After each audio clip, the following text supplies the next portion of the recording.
must have heard of the famous Louisiana author Ernest J for his body of work and Nobel Prize nomination. The Baton Rouge Area Foundation and Mr. Gaines pay it forward each year by selecting an outstanding young African American writer. This year's award went to Mitchell S. Jackson from Oregon. Let's meet him now.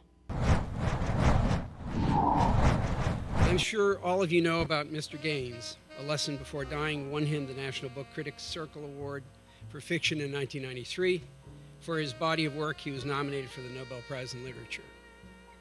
And last year, he celebrated the 50th anniversary of his first book, Catherine Cormier. Mr. Gaines has regarded his writing as a stewardship of a legacy that he was given. To ensure that this legacy endures, donors of the foundation created the Ernest J. Gaines Award for Literary Excellence. Winning this award was important to me because it's for African American writers, and it was really important to be acknowledged by my culture. I had been acknowledged by different groups, but it didn't feel as close to home as this did. And though I'm a West Coast guy, my family is from Montgomery, Alabama, so I've also always felt like Southern rooted. So that was really important. And then also when I started to read about his biography and see how he was honored and that he was respected, it made me feel like I was part of a legacy now. Like I feel like me winning this award means that I have to honor his legacy, and that means that you persevere. That means that you don't put out work that you don't think is excellent, the best that you can do. And then also not just his legacy, but the other writers that have won this award that came before me have gone on to do some pretty outstanding things. So I feel like I want to do my part to maintain the Gaines Award legacy. There's no set rule to writing novels.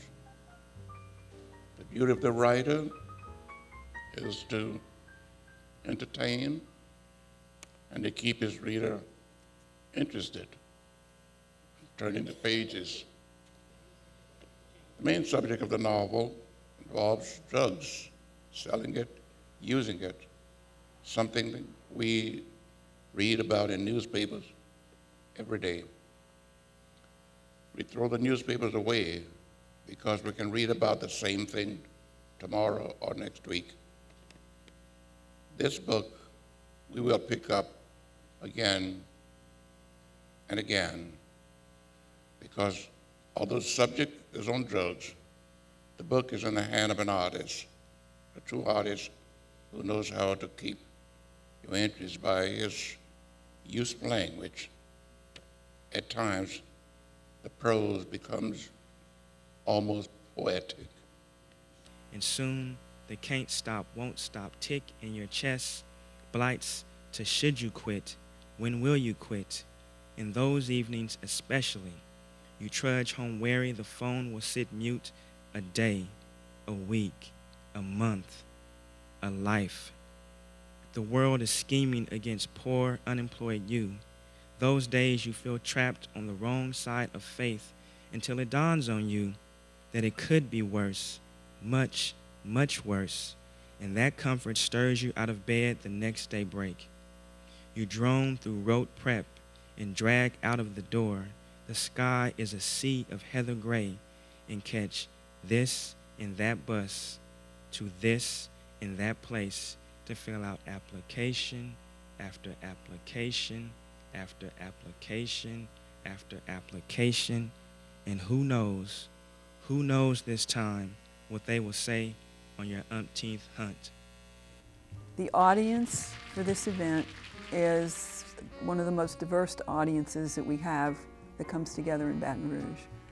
And that's thrilling because everybody's coming for an event that's literary, but it's not highbrow. And it's recognizing excellence, both achieved excellence at the Gaines level and emerging or rising excellence as in the Mitchell Jackson level. And then After the award event is over, everybody goes into a lovely reception and everybody mixes and mingles. It's a wonderful evening for reading and writing and arithmetic and literature, but it's a wonderful evening for Baton Rouge to know that we can do this. We were fortunate enough to have Mr. Mitchell speak to our very own Cox employees, and it was very inspirational. I highly recommend his book, The Residue Years. When we come back, we will meet the New Orleans Black Indian Alliance.